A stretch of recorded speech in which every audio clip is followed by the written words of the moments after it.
Hello, BookTube, and welcome to another fiction review. Before we get started, we need to do a shout out to another BookTube creator, Sluggish Reader. They read the novel that I'm going to review today as a buddy read in December 2022. I watched their first video, and my impression was that Sluggish Reader wasn't 100% sure what kind of book they'd just encountered, and yet it left an impression, must have done, because they chose to reread it in December 2023. In their second review, and I'll leave a link to that in my description box, they talked about the novel, quote, taking a left turn and, quote, having an adventure of sorts in a setting that they called strange and bizarre. Or is that what really happens? You see, if I tell you that the book is narrated by a 93-year-old woman who doesn't hear very well and who describes her own mental architecture like this, she says, sleeping and waking are not quite as distinctive as they used to be. I often mix them up. My memory is full of all sorts of stuff, which is not perhaps in chronological order, but there is a lot of it. Well, you have to wonder. Today, we are reviewing The Hearing Trumpet by Leonora Carrington, first published in 1974. I own the 2005 Penguin Classics paperback edition. Can I pitch this novel? What a challenge. There is one biography of the author Leonora Carrington, and it contains this sentence. Wait for it. Subjected to horrifying treatment in a Madrid asylum, Carrington was rescued by her nanny, who arrived in a submarine. Now, that is such an unlikely combination of events that, biography or not, you stop and you question whether some or any of the facts in that sentence are true. To read Leonora Carrington is not to know what to believe. The earliest short story Leonora wrote was about a girl who decides to train a hyena to take her place at the debutante ball. I'm quoting from the text now, where the human narrator says about her hyena, "I found some gloves to hide her hands, which were too hairy to look like mine." Or consider this quote from her short story, Uncle Sam Carrington, where the narrator is walking outside and stumbles into the middle of a food fight between two cabbages. Yeah. To quote, "They were tearing each other's leaves off with such ferocity that soon there was nothing but torn leaves everywhere and no cabbages." See what I mean? I give these examples to prepare your mind for the kind of bizarre but hilarious, completely off-grid conception of fiction which comes from Leonora Carrington. Can you imagine that the secret location of the Holy Grail is finally discovered by a swarm of bees, a pack of werewolves, and 6 residents of a retirement home in Mexico? Yes? Well, then you're completely ready for The Hearing Trumpet. Let's talk about the book details. My paperback version of The Hearing Trumpet was 158 pages of text, and then there were an additional 11 pages of introduction written by the author Ali Smith.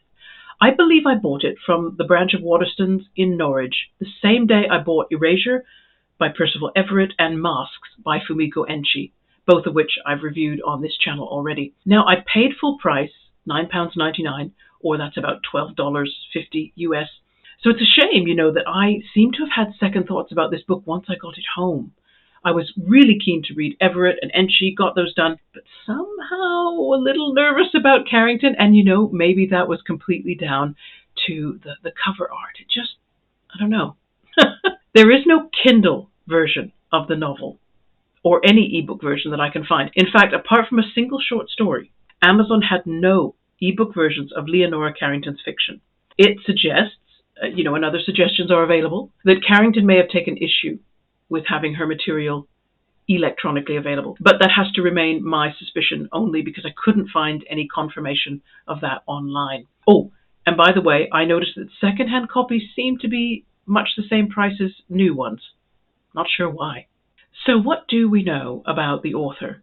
Leonora Carrington was born in 1917. This photograph is of her and her 3 brothers. Her father, Harold Carrington, was a self-made magnate whose name is still associated with the textile industry. He is credited online with having some part in the invention of Viella, the first artificial fabric.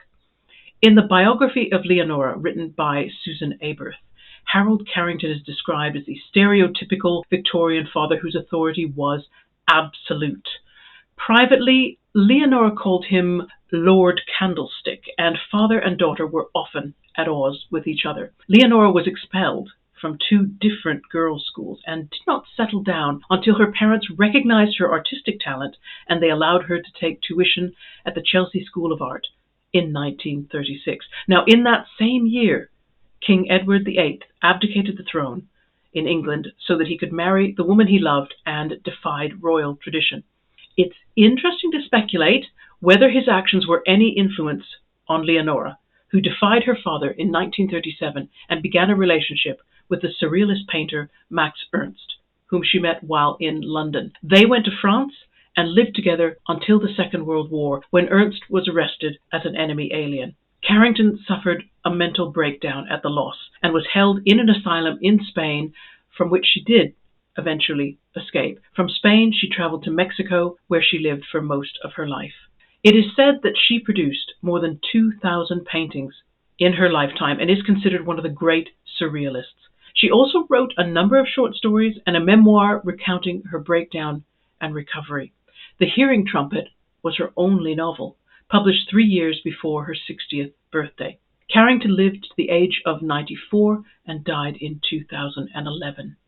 We'll get into the details of the text itself now and talk about the setting. The Hearing Trumpet is set in Mexico.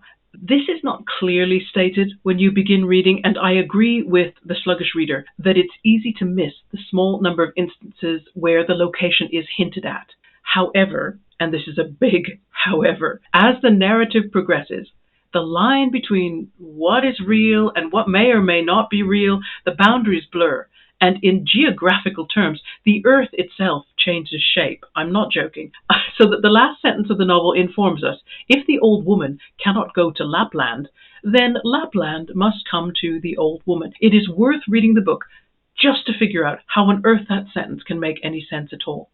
Now, much humor and inventiveness goes into the creation of the home for elderly ladies where the protagonist lives, the institution run by the Well of Light Brotherhood in Santa Brigida. I won't describe the place because it's just so much fun to discover its peculiarities as you read. And Marian's move into this place marks the beginning of the transition from the real into the surreal. Regarding narration, Marian Leatherby is our narrator. We've already said she is 93 years old. She has difficulty hearing. The title of the novel actually refers to a present that Marian receives in the first chapter. Now, Marian admits she's a little arthritic, but, mobile enough to go for short walks and do light housework. She no longer has any teeth, so her diet consists of mashed vegetables, chocolate, and bread dipped in a little warm water, as well as the occasional violet-scented lozenge, which she gets when she visits her friend Carmela. We cannot be 100% certain about Marian's cognitive health, and this uncertainty leaves the reader with a constant question in their minds as they're reading the book. When things get strange, and they do, should this be understood as an alternative reality overtaking what we understand as reality in the classic fantasy sense? Or are we just witnessing dreams because Marian's never quite sure when she's awake or asleep? Or is it the gradual deterioration of Marian's mind? I think to enjoy this book, it's going to depend on how long you feel you can cope with not having those questions answered. Does the novel fit a genre label? It's a story of escapes, planned and unplanned, ordinary ones and fantastic ones. It is the story of rebellion, overthrowing oppressors and setting up new world orders, small scale and literally a global one. Magic realism, it's the closest genre description, but I tell you, it doesn't sit comfortably with me. In magic realism, the magic elements they literally become part of a new reality structure that you accept as the way it is. Throughout this novel, you never really understand whether what Marian tells you is part of the reality structure as it is, or whether she's dreaming or it's a sign that her mind is slipping away from medication or illness or just advancing age. The next question is what, if anything, stands out as an aspect of this novel or its author? I'm really curious to know whether Leonora Carrington was or wasn't paying tribute to Virginia Woolf within this book. Marian Leatherby, the protagonist, she reminded me whenever she was less confident about her perceptions or whenever her family patronized her, I was reminded of Lucy Swithin from Woolf's novel Between the Acts. And also, I wondered if it was significant that Marian's little bungalow within the grounds of the residential home, it was in the shape of a lighthouse. So that the author got to use the phrase "to the lighthouse" whenever Marian went back to it at the end of every day. And twice in the text, on pages 60 and again on page 66, Marian uses the phrase Monday or Tuesday, which is, of course, the title of a Virginia Woolf short story. And then there's just the overall book, the reality distortions, the possible existence of a character who has lived over many centuries, and a character who changes gender identity, and all that, of course, echoes Orlando. Now, I couldn't find any published scholarship online to confirm my suspicion about this homage to Virginia Woolf. If anybody knows, please do leave a comment. Really would appreciate that. Next question, is there problematic content in this book? That is a more difficult question to answer with The Hearing Trumpet. From the start, the question of what is really happening means that many of the troubling things that I could talk about, well, they could be just constructs of the mind, even dream material. I do think, though, that some readers are just going to find the uncertainty, the level of it, just by itself, unpleasant. They just won't like it. This is a novel that you can't open with any expectations, right? You have to feel ready to just let go of all of that and let the book say what it has to say. And, sometimes we're just not ready for that kind of reading experience. Okay, last question. Do I have any suggestions for related or follow-up reading? Well, if there is another novel which would qualify as related to The Hearing Trumpet, Orlando by Virginia Woolf. That's the closest I can think of. I appeal to anybody out there, if you've read the book and you're watching and you can think of another suitable follow-up, please leave a comment. Absolutely. Until I know differently, Leonora Carrington's novel strikes me as the most one-off of one-offs that I've ever encountered. And that's another fiction review done, everybody. I should tell you what is coming up next. For Middlemarch Meditation fans, you are going to get a bonus episode. Yeah, it's got some ideas about Chapter 8 that I didn't think of, but I got help, and I think you're going to find these little points that I'm going to make really fascinating. I've also finished another novel. Pretty sure this was one of those book talk sensations, and I don't read a lot of those, but I don't know, the plot summary really drew me in, and it was a fantastic little read. I'll probably do something other than a review for that, though, because a year ago there were loads of reviews being made, so if I'm going to say something, it's got to be something different, right? Okay, thanks for joining me, everybody. I'll let you get back now to your regularly scheduled reading. Take care. Bye-bye.